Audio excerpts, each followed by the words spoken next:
région Bretagne a pris la décision de soutenir tous les acteurs des filières sans OGM, des filières de production agricole, des filières de transformation aussi de nos produits agricoles bretons qui s'engagent sur du non-OGM. Pour nous, c'est un point extrêmement important puisque nous souhaitons tirer les productions bretonnes vers le haut et produire de la qualité. Or, on sait très bien que les consommateurs ne veulent pas aujourd'hui avoir ni dans leurs assiettes ni dans les champs des OGM. Et donc, nous avons souhaité mettre au point avec cohérence un guide de la conso sans OGM en Bretagne.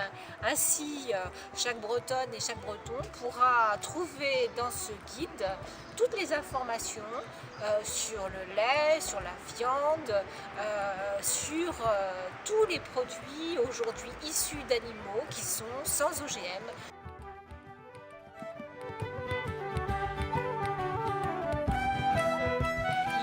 Très important que nous soutenions chacun à sa place, c'est-à-dire les collectivités comme la région, mais aussi chaque consommateur breton, que l'on puisse soutenir ces filières qui aujourd'hui choisissent la précaution et en fait décident de ne pas nourrir les animaux avec des OGM.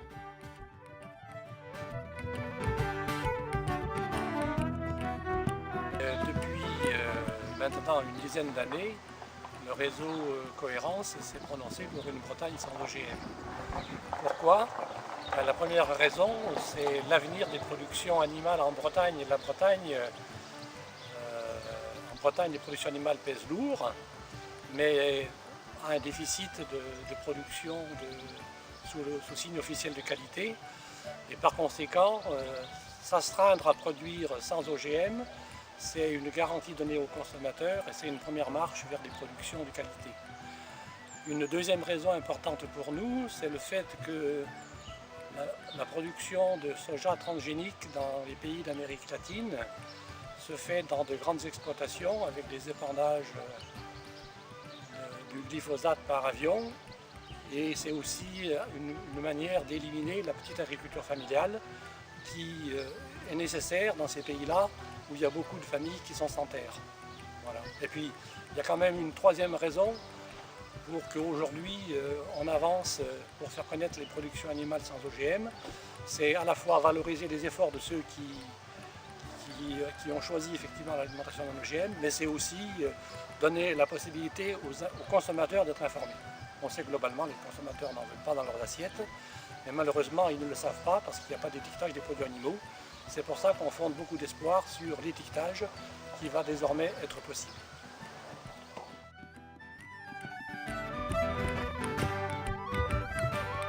Sans utilisation d'OGM, c'est l'allégation qui est proposée donc par le Conseil national de l'alimentation. Ce sont des pastilles qui ont vocation pédagogique et qui font que nous on pense qu'on a pris pas mal les devants sur cette réglementation.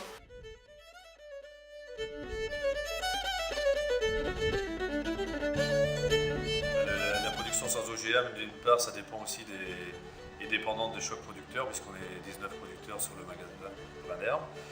Et pour nous, produire sans OGM, c'est aussi le prolongement de la réflexion sur nos exploitations, c'est-à-dire produire une alimentation de qualité, garantir une qualité saine et naturelle à nos consommateurs. Et aujourd'hui, les OGM ne correspondent pas du tout à notre idée d'une agriculture naturelle et autonome.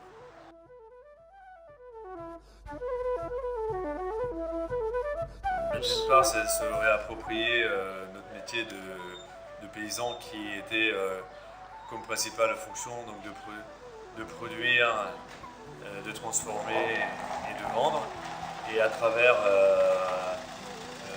les OGM, là aussi, c'est encore conforter cette image de paysan telle qu'on la construit.